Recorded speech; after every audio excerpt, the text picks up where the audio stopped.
What's up guys? What's up mga bossing?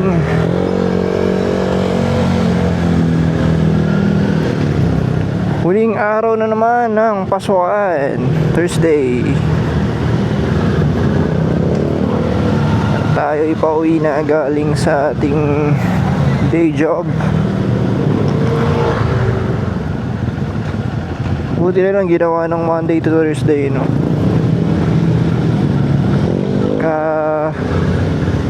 Para pagka Friday pwede magsingit ng ride. So ayan, uwi na tayo guys. Time check 6:06 PM.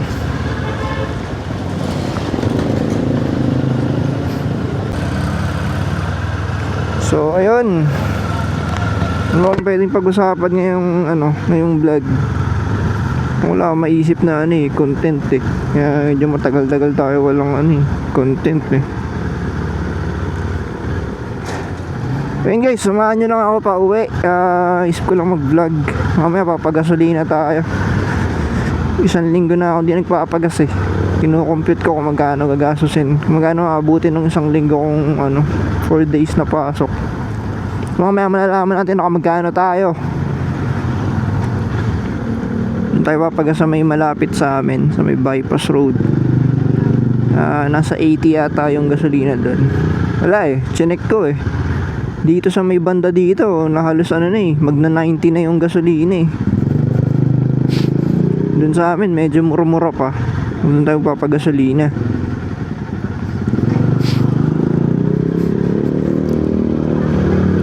Okay, kamusta kayo guys? Ramdam nyo ba ang pagtaas ng mga gas? Grabe kawawa yung mga yung mga jeepney drivers, tricycle. Parang piso lang yata yung dinagdag sa kanila samantalang yung presyo ng diesel nasa plus 30 pesos na yata mula nung nag-era. Parang gusto ko ng Mio Ayan Mio. Tapos set up ako ng Mio 1 Indo concept.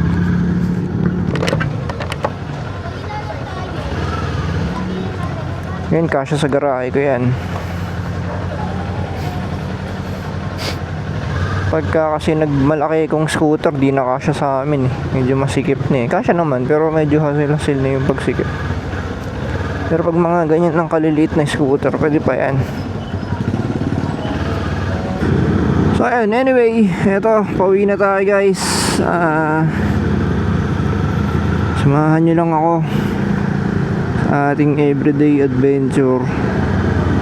So record lang tayo kahit walang topic, for the memories lang, para in the future makapanood mo yung mga pinagagawa mo sa buhay, yung mga napuntahan, yung mga routine, yung mga ganong bagay ba.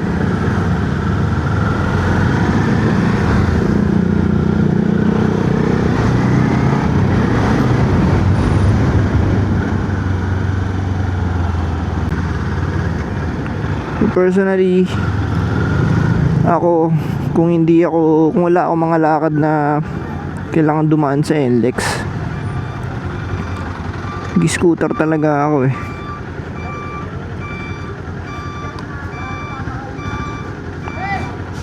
Kaya lang ngayon, yung mga agenda kasi tayo minsan na kailangan dumaan sa NLEX, kaya hindi ko ma-let go tong si C4. Lapat na lapat yung pa ako.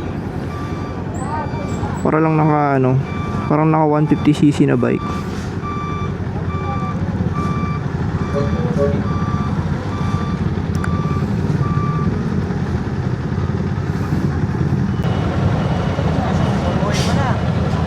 Kalsada kasi pinaparadaan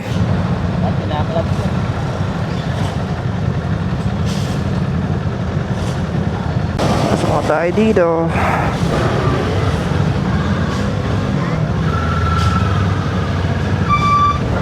Ay, grabe yung lakas na traffic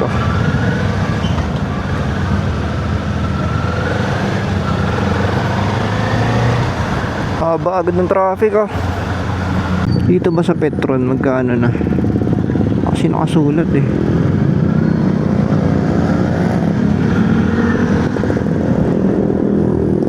Pero doon ako papakarga malapit sa amin para full tank pa rin pag uwi na bahay. Pag dito ako nagpakarga, pagdating ko sa amin, ubos na yung bawas na eh. Pakiramdam mo, di ka nag full tank eh. So wala naman kaming ride ngayong weekends siguro. Pero bala ako Marilaki sana. Kaya lang sa mahal nga ng gasolina, parang imbis na ma-relax ka ano eh, medyo may konting kirot sa wallet. Pero tignan natin, ini-aim ko kasi kahit one ride per month, okay na ako doon. Kumaga para lang may dagdag lang. Magti 10,000 na nga pala to. So malupit ang gastos ang mangyayari dito. Papa-maintenance ko. Change oil. Yung change oil ako lang gumagawa. Pero pag sa 10K siguro papa-set ko na. Kasi kailangan palitan yung change oil, air filter, ano pa, spark plug, kailangan i-check. 3 years na tong bike na to eh. Change oil, air filter, coolant, 3 flush kailangan din. Saka yun nga, spark plugs. Ano pa ba? Gulong. Actually dapat 8K pinapalitan na yung gulong eh.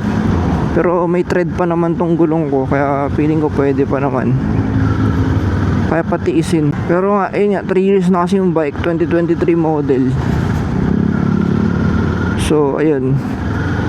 Feeling ko i-consider ko rin palitan yung tires. Kahit yung likod lang.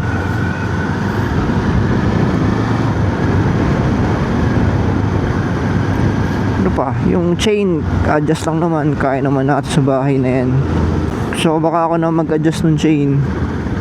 Yun sa madali lang naman, kompleto naman tayo sa gamit.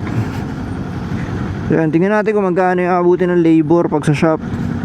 Pagka medyo umabot ng mahal ako na lang magkakalikot nito. Sanay naman tayo magkalikot ng big bike. Whoop.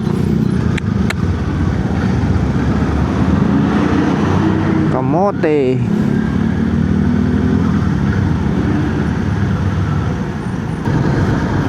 Pansin ko, yung mga nakasasakyan ngayon, kalmado na mag-drive eh, no? Ay, mga naka-eco mode lahat. Walang pumipiga, chill lang, oh. Lahat nagtitipid sa gas eh.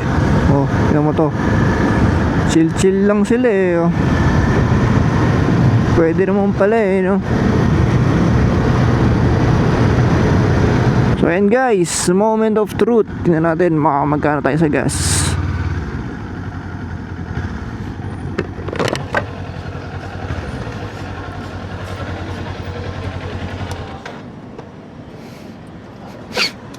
$83.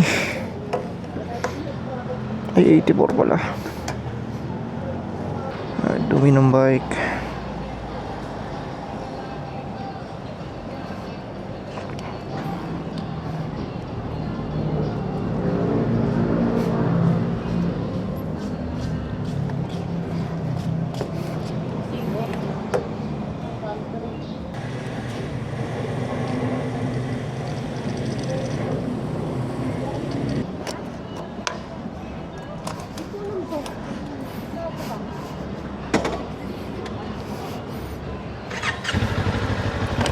Yun guys, masakit.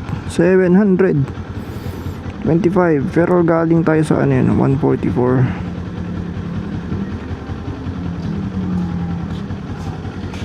Thank you. Yung 4 days ko napasok, 700. Fuck.